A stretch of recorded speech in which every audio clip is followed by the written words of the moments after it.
G'day and welcome back. We've finished the cyclone issue and so we're getting back into the pruning.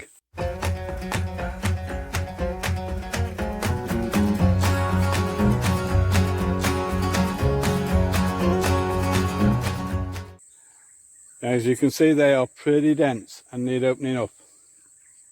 But just while I'm doing this, I wanted to point out issues that we've come across and why we do what we do. Here we are, and we've got the irrigation pipe here on display. Now, you could, and we used to do, just, I suppose, what you might refer to as chop and drop. So just chop the branches and throw them in the middle and let them break down slowly.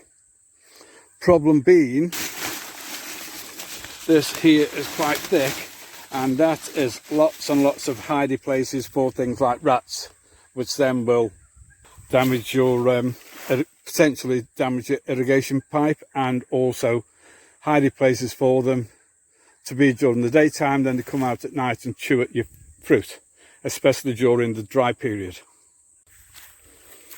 So this is why, or one of the reasons why we chip our prunings.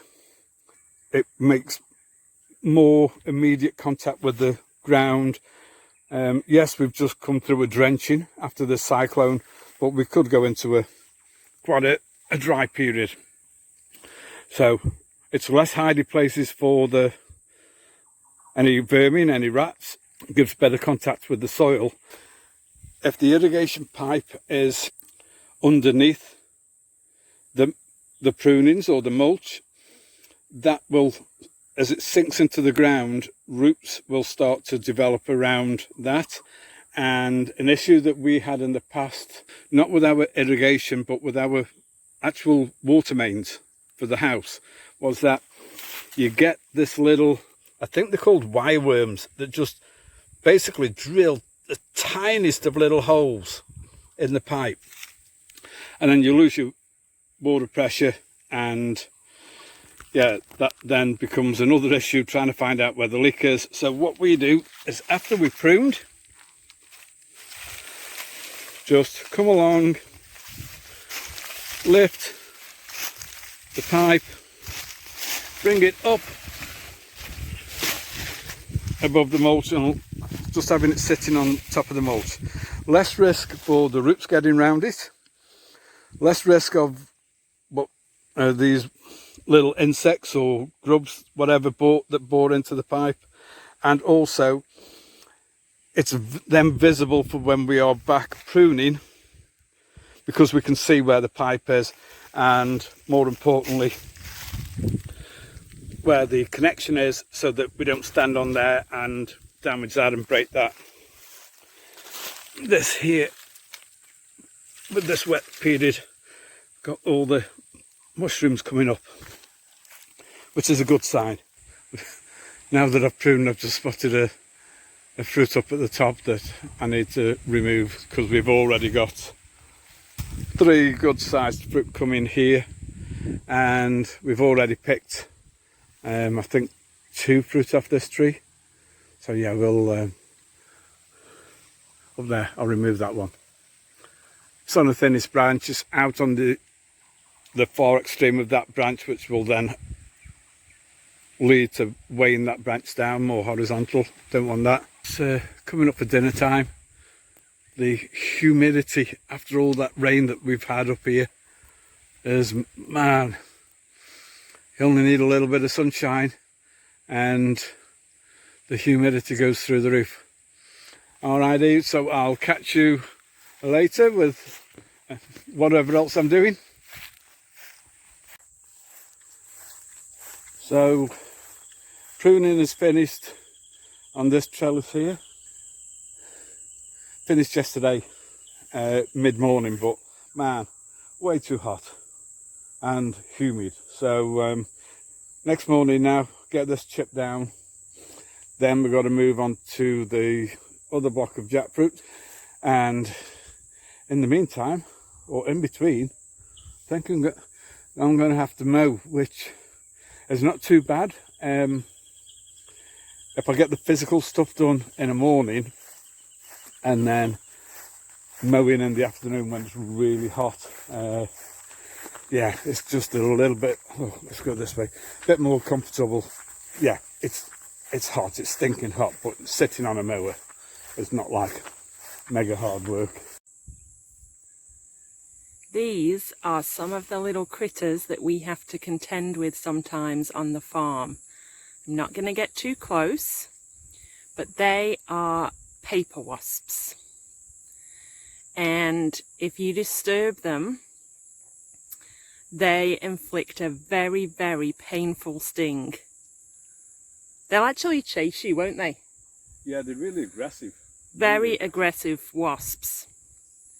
And often you don't even know that they're there because they will build their nests on the underside of leaves and things, and so it's not until you go into the foliage and then start crying. Rated in the top 5, I think, most painful stings of any stinging critter in the world. So this is my weapon of choice, a wasp killer. Yeah. And then run. Well, Ian has been getting stuck into the rest of the jackfruit pruning and making quite a mess. So we are just about to start and chip that now, which will give us some nice mulch. But it does look like we've got some rains on the way. So I don't know if we'll get to finish the jackfruit pruning, probably not. We've still got quite a bit to do. But yeah, the rain is expected to come in, so that will stop us from doing that. We'll have to move on to something else. All ready to start chipping.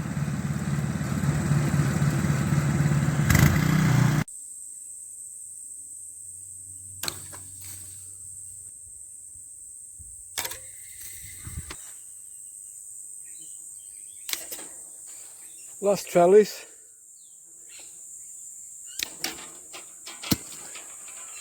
Give me 5. Yay! We're done. Well, got to get rid of the wire, but hey ho, that's the last one. I'm sweating. We're in the shade and I'm sweating. It has been so stinky hot. It's 3:30 now.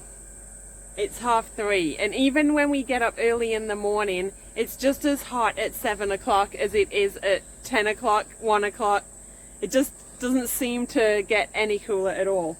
So yeah, it's what time? 3:30. 3:30, and we've managed to find a nice piece of shade. It's still hot, but at least we're not in direct sun. And we're just cutting up these old star pickets. Fence posts, aren't they? Fence really? posts, star pickets. We're going to use them for our cages when we plant out. And for staking up the And for trees. staking up the trees, yeah. So, And they've got holes in it for the fencing, and then we can use that for the string, and Yeah. also then we spread them out to pull down the branches to yeah. shape the tree, don't we? Multi-purpose recycling. These were here when we moved in, weren't they? I think was it for an old electric fence or something? I think so, and they've just been at the back of the shed, and we just grab them when we need them, but we thought we may as well just get stuck in and cut them all in half so that they're all just ready to go, because it's way too hot to be out in the sun. So Yeah, in the direct sun anyway. Everything's wilting. Your veggies are wilting, aren't they? I'm wilting. I've already wilted. Stumpy won't even come out. He's No. like, oh, air Air conditioning. condition. All right, we'll crack on.